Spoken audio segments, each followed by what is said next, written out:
What's up, everybody? Welcome to the More Than Tattoos podcast. My name is Chris. I am a husband, father, tattooer. Me and my beautiful wife own and operate Thousand Oaks here in Springfield, Ohio. And this is my co-host, Tim. And we're stoked to be here with you guys this evening. And let's just fucking be real. We're going to talk a little bit about how tough being self-employed is, but also on the flip side of that, how beautiful it is and how great it can be if you stick it out, weather the storm, you push through. And I know that these past 2 years, being a shop owner has had some of the most challenging times that I've really have dealt with. I, by nature, am not a people person. I am struggling really hard right now, actually. But I think bringing tattooers on and leading a group of people, a group of talented individuals, has been really tough. And after these 2 years, we've seen a lot of growing, and I'm really excited for where these individuals are, and I'm excited for what's to come. We're dialing up on the end of the year here, so kind of looking back, I never really like to ask, what we've done wrong, what we could have done better, but it's what can we do moving forward to improve kind of thing. And I always like to kind of self-reflect and look back, because 2024, I want it to be fucking dope. I want it to be one of the best years I've ever had, one of the best years the shops had, the people in the shops had, and what can we really create that's going to allow that? So what's been some big things for you these past 2 years working at the shop that's stood out to you? So I would say time management has definitely been a huge thing for me, like trying to tighten that up, and even at times it's felt like perhaps the thing I have missed on the most, just because I love what you said. Being self-employed is very difficult at times. It's also very beautiful, and with that comes things like building your own schedule, and more specific to me being a content creator, if I wanted to like get up at 2 a.m. and do all my editing or whatever, I could just do that, and I could, schedule posts, and, there's just so many benefits to how I can structure my means of making money now. But, the bad side of that is, you can get really carried away with like how you spend your time, and you definitely fall short. Because like I'm used to, you guys have heard, but I came from factories and stuff like that. You don't have someone right above you just like cracking the whip, like you're the one that has to provide value to yourself to create something, right? And you need to know fucking when to work and when to play, because you can't go without both. I think that's also been part of the struggle for me, is creating good boundaries. But it all kind of goes hand in hand with time management, though. I know you've seen that meme that's it's I want to be self-employed so I can create my own schedule, but then the self-employed person's laughing like, no, you're gonna fucking work 24/7, 365. And I think that could be true,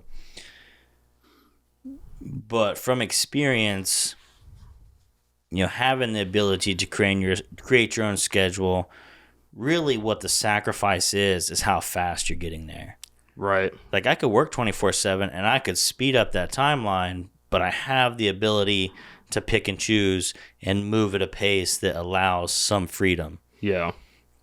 And then over time, being able to leverage, whether it be your income or your value is in what you're doing, to be able to buy back some of your time. And I think that's what a lot of people see, and that's what a lot of people are like, man, that looks fucking good. Oh, but yeah. It's like the overnight thing. It's like, oh, I see you're there. I can have that, but they don't see the 10 years it's been put in, the 5 years it's been put in to allow that. What's your take on that? Well, I think that, being like a small business owner or an entrepreneur or self-employed, all those things seem pretty sexy online. You know what I mean? Oh, yeah. It seems very attractive. But like you just said, that's really what you get. You're only getting like the outside and like the really sweet parts of it when you see it. You don't see what it's like. Like I just said, time management. You don't see what paying taxes looks like, or like even now you kind of have to understand all these like legal things to make sure you're doing everything right, you know. And there's just, dude, I could keep going. I could just keep going, but you know what you do see is like that schedule building. You see like seemingly free money coming in because they don't think like it's just so easy to see like, oh, I can do what you're doing, you know, whether it's tattooing or taking photos. I think taking photos gets looked at real hard like that. One of my favorite memes or like kind of like videos of the last year was photographers putting this caption on their video saying, quote unquote, "Oh, your camera takes really good photos," and then it's the photographers just like staring at the camera waiting for it to take a photo, and it's like, they didn't take the photo, man. But you know, then the counter argument is like, well, anyone can pick up a camera and just take some photos and they come out good. So sure, I try all the time, and for some reason they still look like shit. It's like I'll be like, I'm about to take this sweet picture of Tim taking a picture of something else, and it just looks like a dog turd. Like, if you go through my phone camera, it's just like countless dad photos, just like blurry pics of my kids, and like the worst photos of Katie. From like this angle. That's exact. She hates it. That's exactly it. It's so good. But it's funny you mentioned a minute ago, and I guess it just stood out to me because I've been just preparing my taxes, and someone outside looking in, like, they don't see that, but it's funny because I see every bit of it. Yeah, and they can't relate because they have a W-2 job, or they get taxes taken automatically because they're on payroll.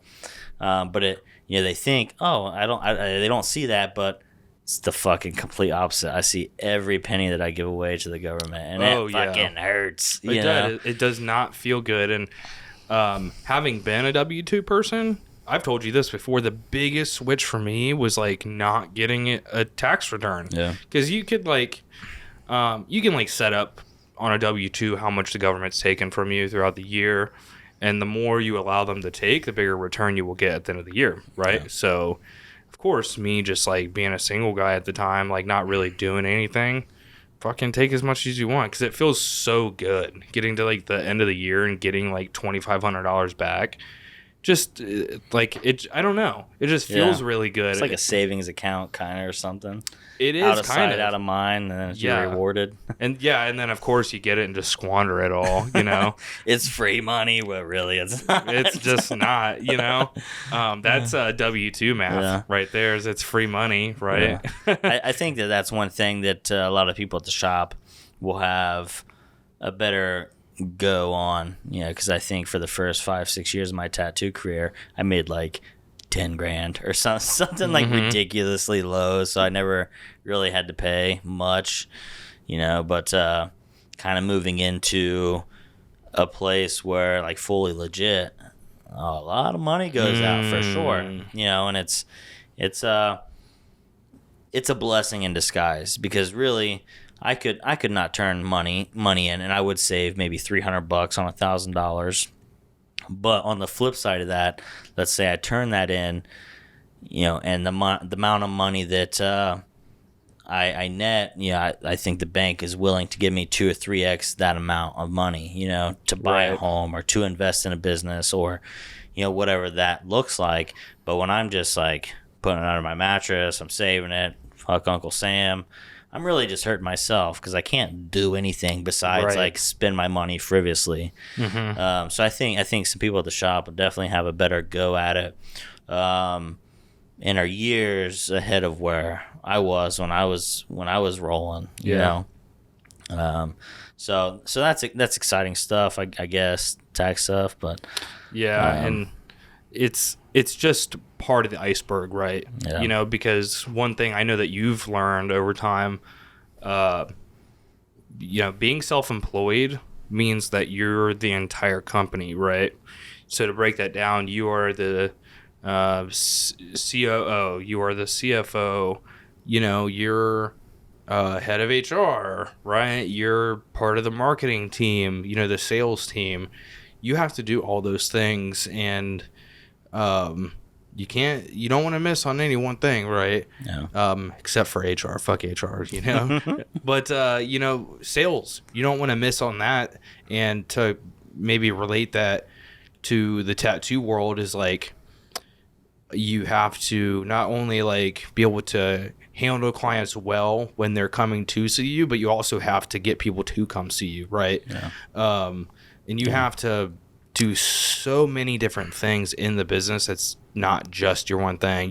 Maybe you just like making little mugs, and that's your business, is you make nice mugs. Well, then you have to take photos of the mugs, then you have to post them online, and then you have to sell them, and then you have to have tax systems in place, and See, I didn't experience a ton of that pressure getting started because of just the shop I was in.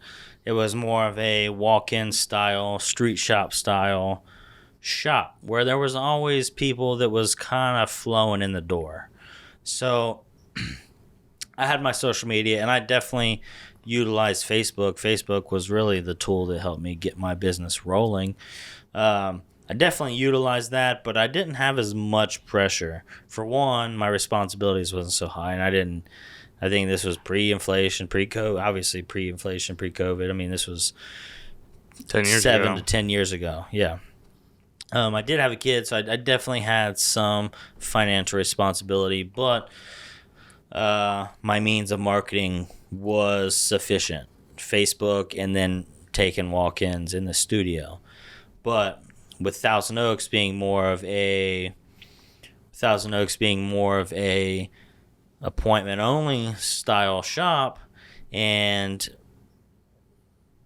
I definitely think it's a little more challenging.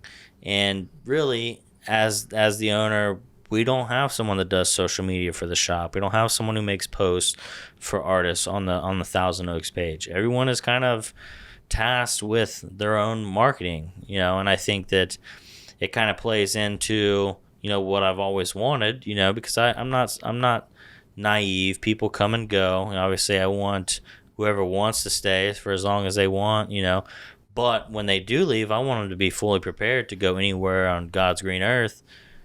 I don't know where that came from, but to be able to go anywhere and pick up where they left off and have the tools to be able to do that. And there's been a lot of experiencing all those positions you're talking about. Yeah. And it can definitely be overwhelming, especially if you don't have a Tim. Right. Yeah, I'm the one-stop shop, baby. Yeah. Yeah, and there was no one on the team who got to experience me without one. Me with even Tim, we didn't know each other prior to him starting, so he's only even seen what it's looked like to have someone like himself on the team. But I know there's a lot of artists out there that don't. It's a huge responsibility. And I think that maybe even dialing into some of the systems, or maybe even some of the tips or things that you've helped people at the shop to do to kind of help with maintaining some of that stress or relieving some of that burden, could be good to talk about here. And then kind of circling back to last episode, applying patience as well, because I think it's really easy to play the fucking comparison game with social media these days and seeing all these killers, doing some of the best artwork that's ever been done, and that could be a whole tangent here, and maybe we'll do something after the episode. You can tune in on the Patreon to catch. We might throw something up on there. But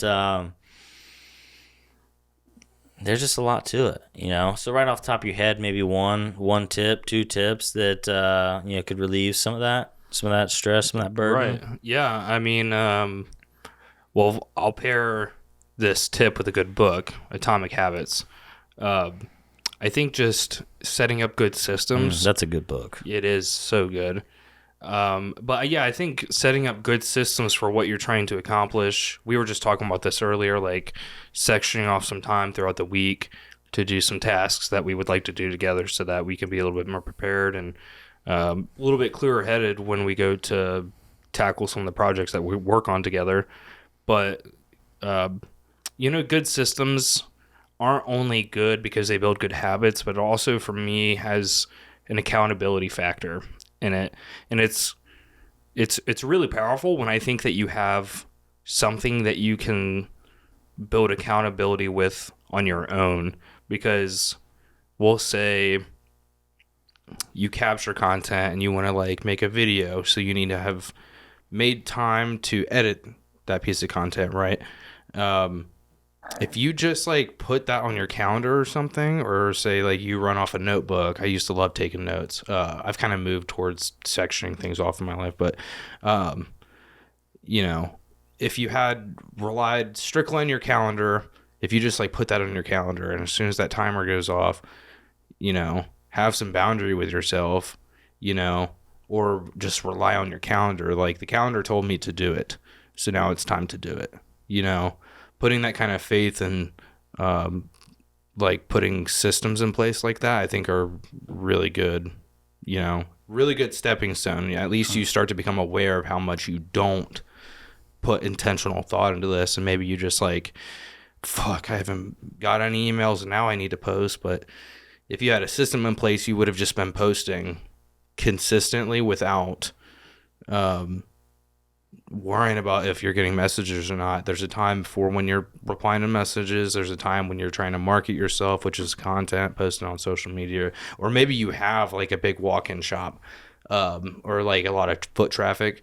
So I would say make sure you're making time to be at that shop and be open, so that you can, whether you're like booking those people for yourself, maybe you're just like helping other people at the shop with that kind of stuff. You know what I mean? At least you're in the environment and you're around others who are trying to do or doing what you're trying to do. Yep. And you said in the last episode that you work a lot better when you're in numbers, and like with a lot of people that are like fucking trying to get it. It's a power association, baby. Right. So, I think Atomic Habits, read that fucking book because it's so good, and it talks about that. You can get it at Target. Literally, you can get that motherfucker at Walmart. I saw it. Can you? Hardback, baby. Yeah. But use systems. Set up some good systems. I think that's definitely something that's helped me this last year. And of course, I'm not perfect, but it's kind of like fucking startups. You know what I mean? Once you get all the little bits in place, you can always just go back to it and jump right in and start building from some sort of foundation.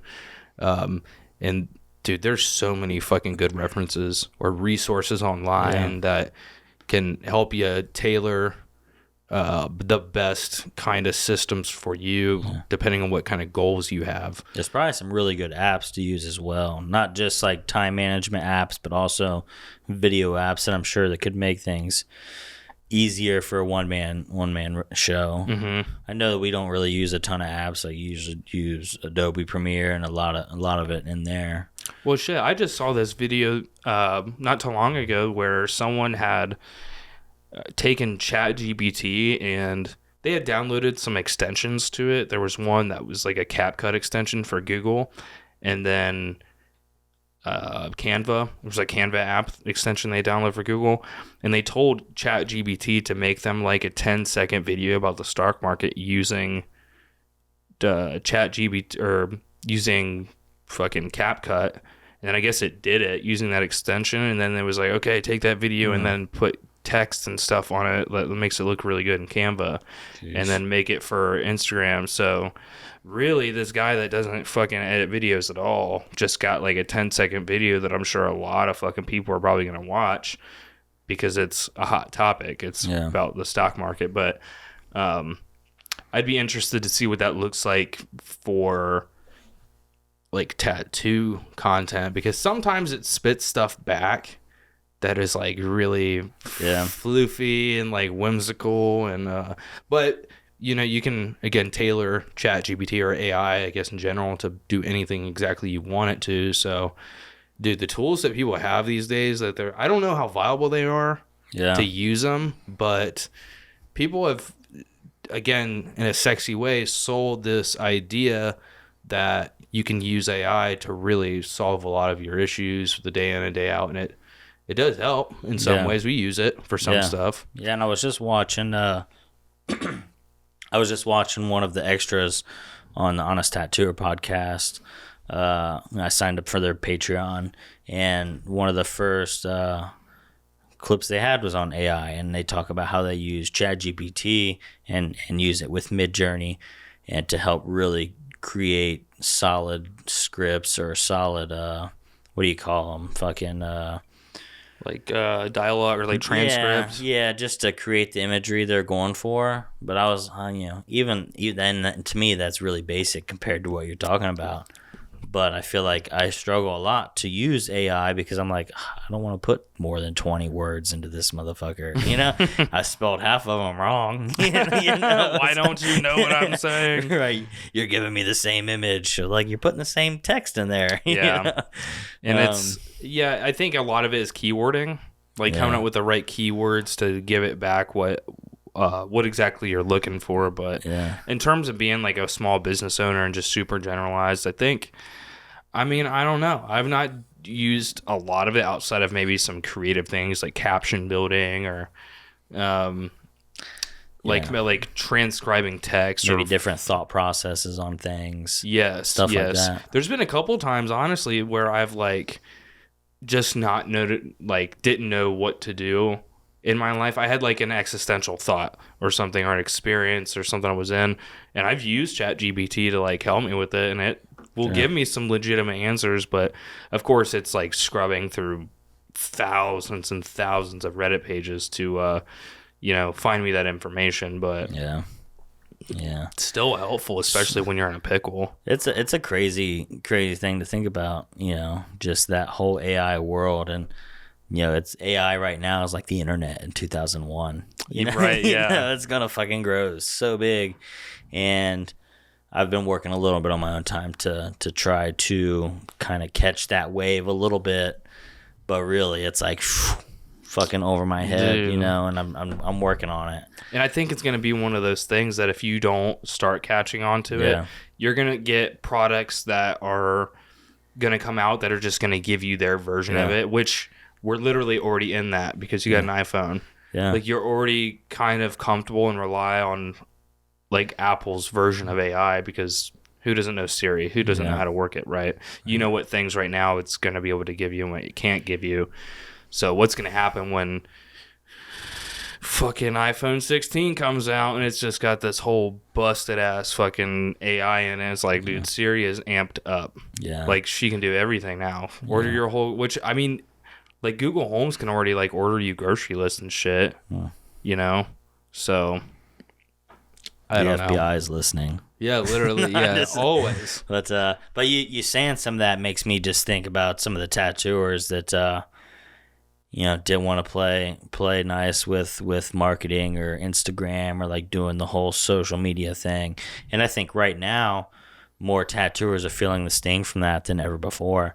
I don't think the industry's ever had to be its own marketer. Like no one's had to do that for themselves. The shop was just there. People are Googling the shop. They're following the Facebook page, and they're just going to that shop because it's the one that's close. Yeah. But right now we're in such an attention-filled world. Like there's so many people competing for that space. I don't have to go anywhere. I can just pop on my social media and just shop for different artists that do the style that they want, or style that I want. I'm not just going into random places, so you're not able to capitalize on that just flow of traffic anymore. But like if you're not doing that, and I think Facebook and Instagram is almost becoming a thing of the past. And what we've talked a lot about recently with like Google Ads and pay for clicks and stuff like that. But it just made me kind of think of that. It's been a hot topic lately. I've seen that on a few different podcasts. So what wins have you had this last couple of years, since we've gotten into this new building and been kind of past all the big chunks and stuff, and we're kind of hitting this summer, where things slow down just a little bit. Yeah. What are some of your bigger wins? Well, big wins with the shop is really having people start to take off. I think bringing on tattooers and kind of having the responsibility of getting them from A to C out of Z. I mean, there's a whole fucking journey ahead of them, but seeing some kind of growth as far as network finances. I mean, that's really all boils down to is like, can they fucking live? You know, Right. and I mean, money makes the world go round, really. So getting some artists in there to a point where, okay, they're seeing some, and things moving out. They're able to kind of get their life headed in the right direction. They're getting some awesome clients. That's been a huge win.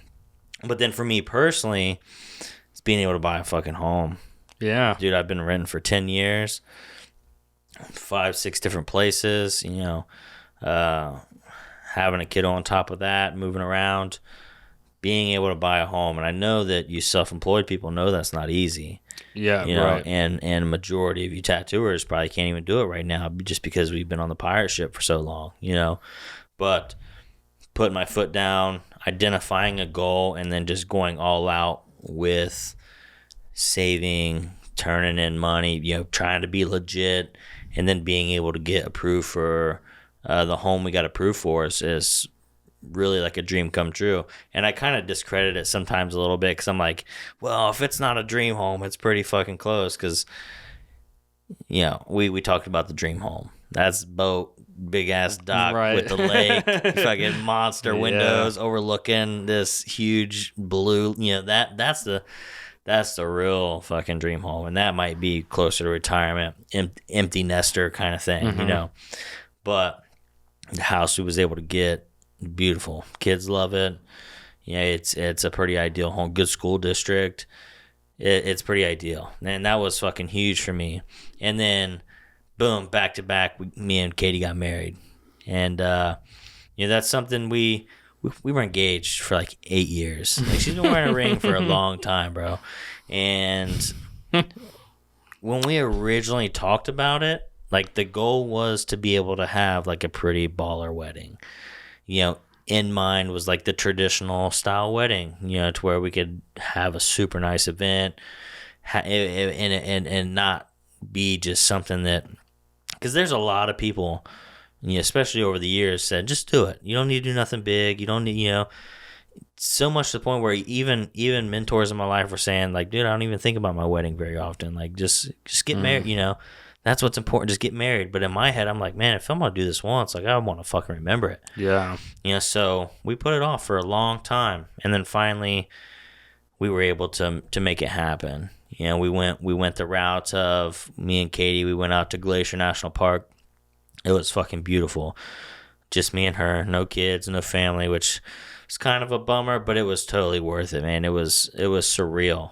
We think about it all the time. We got multiple pictures in the living room. And it was just 6 days, no kids. It was beautiful. So being able to do that back to back, get a house, get married, it was fucking real nice. And that's definitely huge wins for me. And now I'm kind of okay. Now that's and it's not the greatest mindset to have, but I'm thankful for it because it keeps me moving forward. Like, I've hit a check. I've hit a big goal. Like, what's next on the radar? And that's kind of the season I'm moving into here. But that answered your question, right? Was there any more to that? No. I thought that was buying a house and getting married. That's fucking pretty good wins, And I was curious because you said mentors in your life had told you that they don't even really think about their wedding. But I obviously know you. If you're gonna do something, like you said, do it once. I'm gonna fucking remember it. How really did you guys come across, the glacier thing? Was it like I want this to be special for us, and let's do something maybe a little bit different. Social media. Really? Yeah, social media, Instagram. We found Katie found this girl. It's Unchanted Charters on Instagram.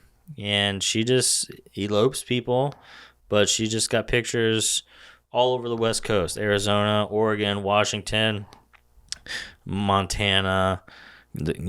I think I said Arizona.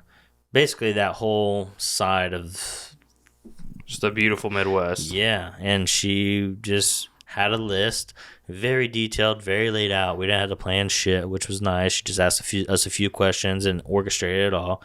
But she just had a list, and out of everything, that's just the one that stuck out to us the most. And funny story, we were at the whatever building it's called where you get your marriage license, and I knew that, okay, Yellowstone's in Montana, and the lady was like, what made you guys decide here? Usually people just look at a photo and decide. And I was like, well, yeah, bitch, that's what we did. Right. That's, I've never been here. That's, and I was like, well, we just watched Yellowstone and Montana. And she was like, oh, no, don't tell anyone that. like don't tell no one that. Like they're rivals or something. It's both Montana, but I guess Montana's huge and Yellowstone's on one side, Glacier's on the other, and it felt like a fucking rivalry or something. And I was just like, man, what a bitch. Right, dude. That's, you have like two very beautiful places in the same area, and it's just like automatic rivals. Like, what? Come on. like they're competing for the tourism, but they're also resentful of the tourism at the same time. That's like the vibe I got. I was like, okay. That's kind of funny though. I mean, whatever. It was funny. Side tangent, but yeah, it was just Instagram, man. It's a powerful tool.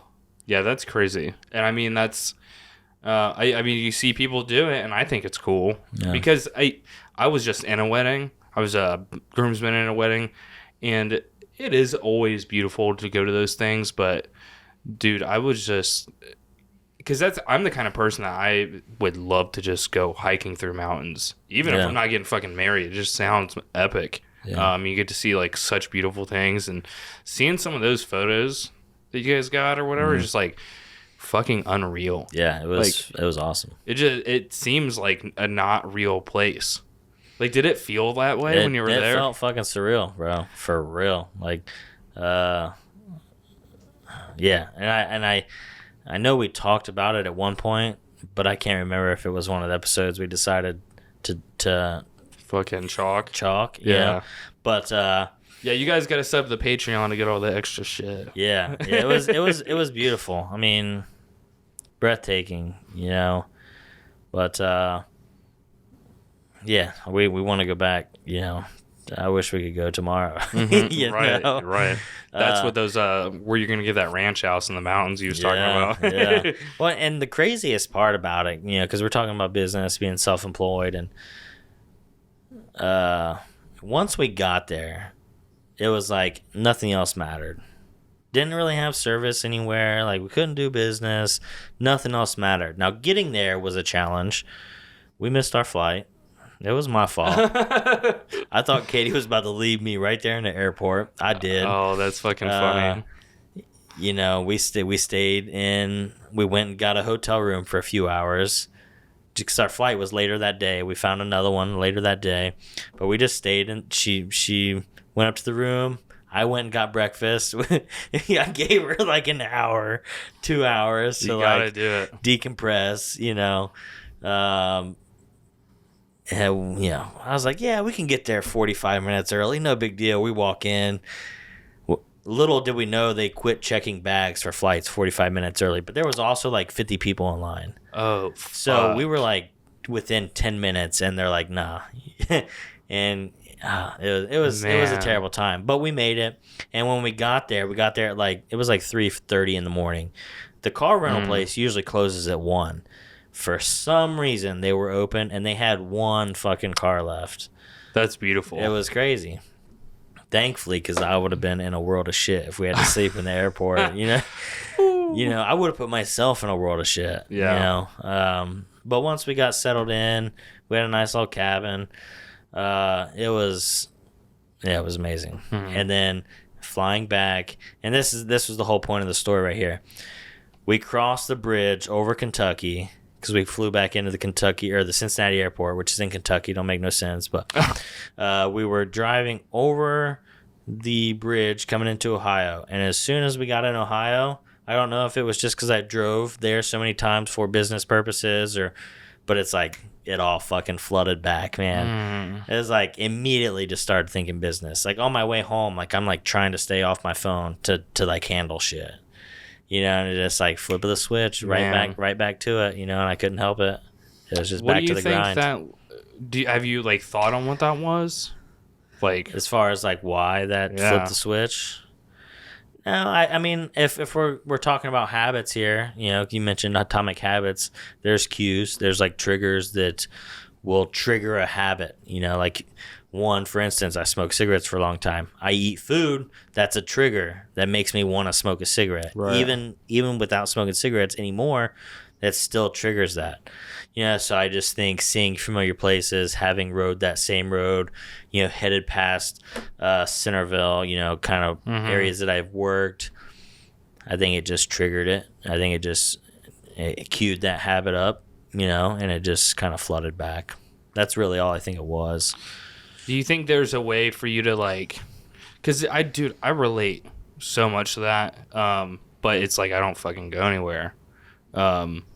You know, so I wonder how there's like it's just funny that because I had this thought, like as soon as you get back to Ohio, like as soon as you hit Ohio, it's almost like a bubble, like a home, you know, and I had never thought about it that way. As like, is it like a bubble around where we live? That is, and you know, if we are to go on vacation, we're like able to really let it go because we're so far away from where we feel like we're capable of doing those things. Or maybe it's like we go out and be like, okay, I really need to just let my life exist back there for a little while so I can do this and like get something new to take back with me. But I don't know, thinking about it that way, like Ohio's got this little bubble, or where I guess I live has this little bubble around it that I'm just always trying to like move too fast, or I can't smell the roses. It's got to be something I'm doing. Like, again, talk about habits. I really just kind of thought to myself, maybe there's a habit that can be fixed or worked on, that I could start feeling and seeing some better progress. Yeah. Because again, we never wanted to come out here and just say that we're the fucking dudes. And of course, I'm not like fucking drowning in my life right now either, right? So what's like one habit? Like what's one instance you're talking about? Like one scenario where this is happening? I guess it would be like,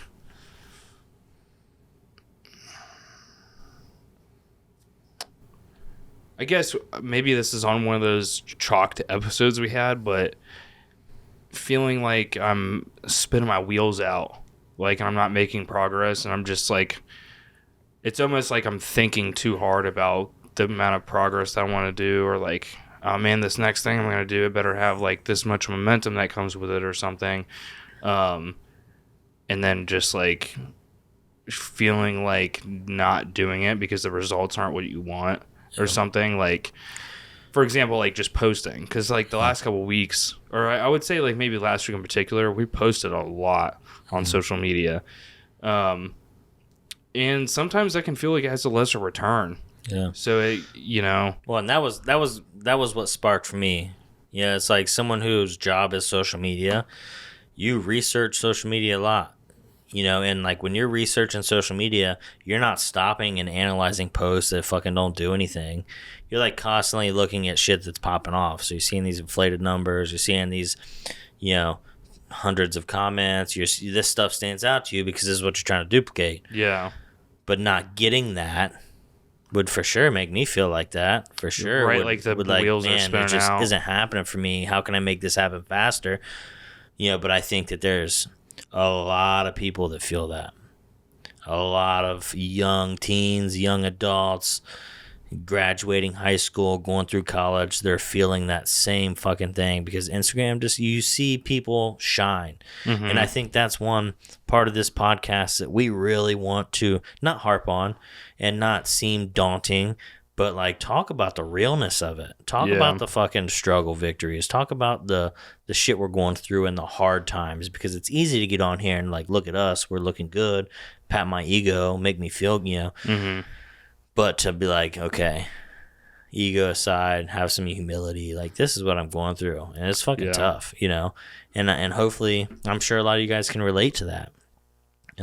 Now, we don't want to be all fucking that way, because their lives are really blessed, and there are a lot of upsides and a lot of beautiful things that happen. But I keep coming back to that meme. It's like 24/7, 365. It's not a career; it's a fucking lifestyle. And that can almost sound cringy, but it's just like, how else do you explain it when, like, dude, I was never worried at fucking, the middle of my day. Like, my time, I was never worried about those boxes getting fucking filled or, those trucks getting loaded and shit like that when I'm at home, because I was just an employee. Yeah. But I also never thought about all the beautiful things that have happened in my life while I was on a W-2. And there's so many people that are like fucking elites at saving their money when they're working a W-2, or, they're doing really good at the company that they're at, so they get to make those things happen. But I gotta say, me at a W-2, working at someone else's company, I struggled to make beautiful things happen in my life, But now that I'm here, and this is kind of where I was like heading with it, is like, it is 24/7, 365, but how can I like fucking make sure I'm getting those like memories too? Because, dude, me and you, like, for business owner to business owner, and, like, I'm not a father, but I know that you are, and you've shared with me, it's like, missing moments with your kids and stuff like that, and you're not even thinking about it. Like, it's heart-wrenching afterwards, I'm sure, to really settle on that. But how do you fucking, is there ever going to be a sweet spot? Is there ever going to be, like, a fucking, I'm hitting my groove. I'm finally feeling like I'm like doing all of the right things for my business. I'm doing them all at the right times. I've got patience on lock. Like, I feel good about, like, maybe I'm not blowing up on social media, but I'm happy with what I'm doing, but I'm also like making really astounding memories at home or in my personal life, or hitting some personal goals too, because I don't know about you, but I've got like categories of goals at this point, like multiple, that maybe when I started out with like just trying to get better at life at the beginning of this whole journey, it was just work. I was like, okay, this is all I got to focus on. I don't need to look at nothing else. But now it's like, with that, the beauty of being self-employed, I've just opened myself up to so many more ideas, like streaming, I remember being a kid, like fucking 15, 16 years old, and just seeing like YouTubers and stuff play video games, and it's just like having a good time, and they're, they've got communities, and you hear about their like getting paid and all that stuff just to do what they love, and you're like, I fucking want that. But W-2 fucking make you forget all of that. Like so far from, like, forgetting isn't even the right word. You like remember it, but you've deleted the possibility completely out of you. So I guess I just have so many like goals now that I'm open up to, that they have categories, and my only goal isn't just work now. Like, I've got like personal goals that I actually care a lot about now, because I've opened myself up to caring about them, like legitimizing them, and validating. Maybe that's a better way. I validate some of these older goals that I have, albeit they might not be the same goals other people have, and they definitely might not be the same goals that other people have for me, but trying to find that sweet spot. Like, wonder if there's ever going to be a sweet spot where I feel like I'm doing all of these little goals justice. Well, I think the comparison game is for sure the thief of joy, but at the same time, there are instances where I'm beating myself up, feeling like I'm not progressing, but then I have to stop and look at majority of the people I know and compare to that versus what I'm seeing on Instagram or some of the top influencers. You know, some of the people in my life that I know hands on, you know, and slap some gratitude on it, because they would, maybe kill is not the right word, but they would do a lot to be in the position I am, you know. And then also remembering the Gary V, you know, his take on it. He's like, oh, you're not 30? Shut up. You're just a kid. Right. You know? Like, you know, you got such a long life still. And to think about it, you're not wrong. If I'm shooting for late 80s, early 90s, I'm fucking not even halfway there. You know? And some of the mentors in my life, some of the people I've worked with who are mid 30s, late 40s, early 50s, who are still striving to hit goals that I've hit mid 20s, late 20s. That's like, okay, I gotta fucking stop beating myself up. I gotta listen to Katie when she says I'm working too hard, you know, and try to focus more on that stuff, you know, because I definitely have missed those times with kids, and I don't want to miss that stuff anymore, you know. One of my biggest reasons for doing that side venture was I wanted to have another one. I wanted to be home, you know, because I missed Logan's first steps. I missed our first words. You know, I mean, I work 6 days a week, and I remember Katie calling me right at 8 o'clock and like, hey, are you off yet? Like, I need you to come home. Yeah. You know, and I'm like, fuck, you know, making crumbs in comparison to, you know, today's standard. Mm-hmm. Bringing the $300 home, which is still could be decent for some, mm-hmm. But in today's world, I don't think anyone wants to settle for $300. I don't think you can before taxes,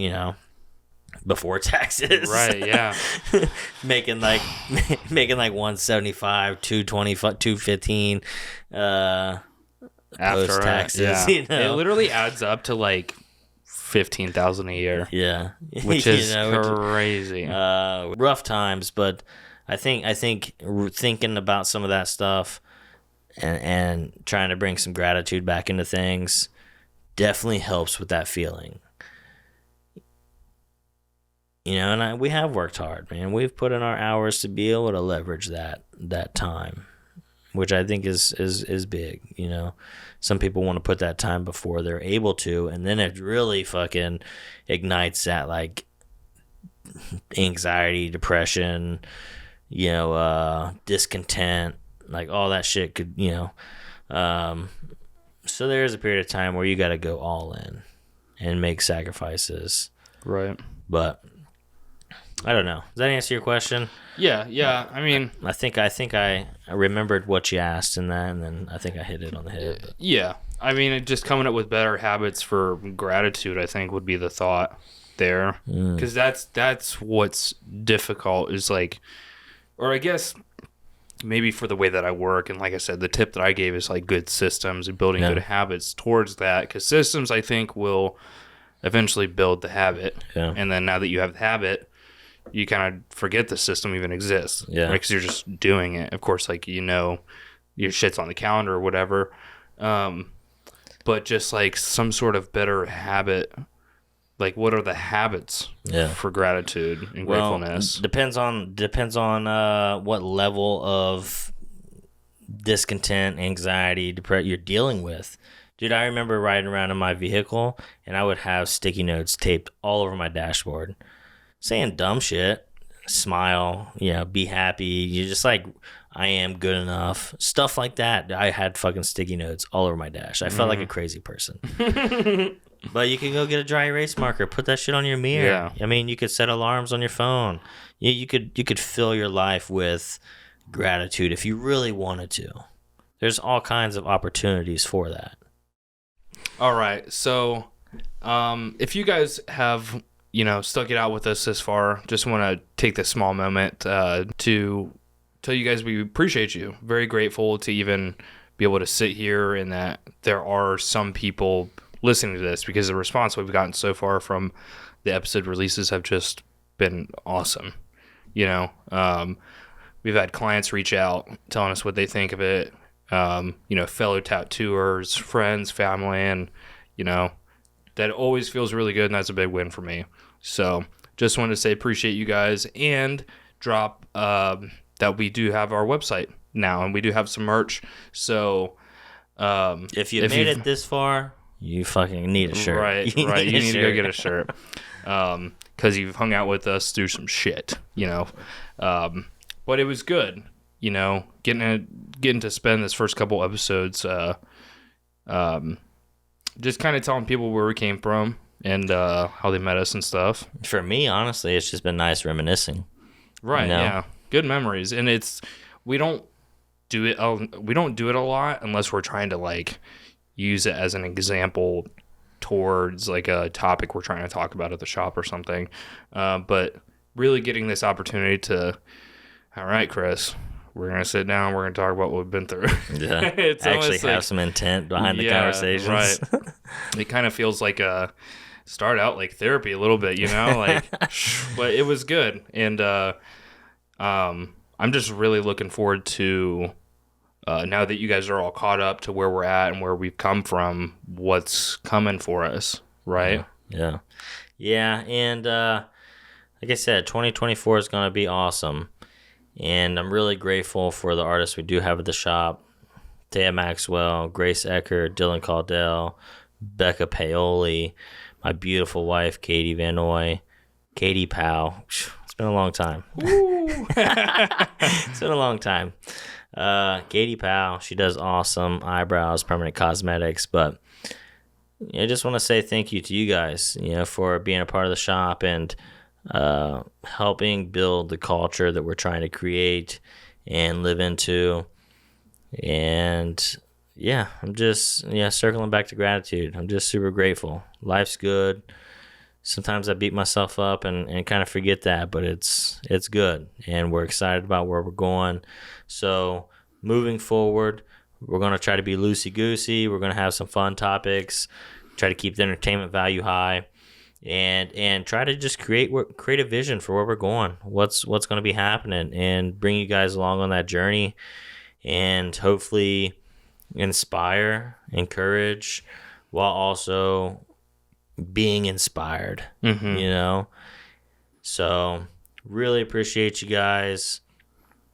I had maybe one thing that we could each share before we kind of tie up this getting caught up with the journey series at the beginning of this. What is something that you think would be really cool to do with this show? Doesn't have to be crazy or anything like that, but what's something you just think would be cool? Well, I think that a lot of times we get caught up in our own bubble. Springfield's not a huge city. I think that it's easy to not really know what the rest of the world's like, to what other people are up to, besides what you see on Instagram, but connect people with all walks of life. Tattooers, business owners, people who are just going somewhere. I think it would be cool to have them on this podcast, take it all over the country, all over the world, at some point. Bring all kinds of people over to my basement where we're recording this. Right. It's a nice basement, at least, Sounds cringe, but it's chill. Yeah. But I think that's it, really. And I want to broaden my own horizons, and I want to experience new things and mindset and just ways of being that I don't know. So that I think that's, for me, that's really where I would like to take it. And I don't know. I'm still working on creating that vision. The whole podcast scene's pretty new to me. But I like the voice that it gives people, because it's all bullshit aside. It's straight from the horse's mouth. Right. You're not being filtered through any middleman. You're not letting anyone else shape the narrative. It's what the people think, which I think's dope. I think so, cool, too. Right.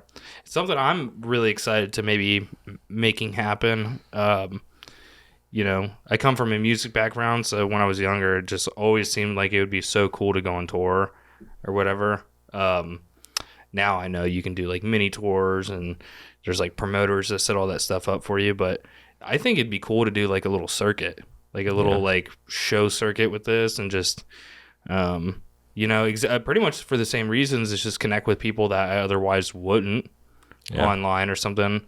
Or I guess I shouldn't say maybe not online, because I'm assuming the people that would show up for those shows probably know us because of online sources or whatever. But,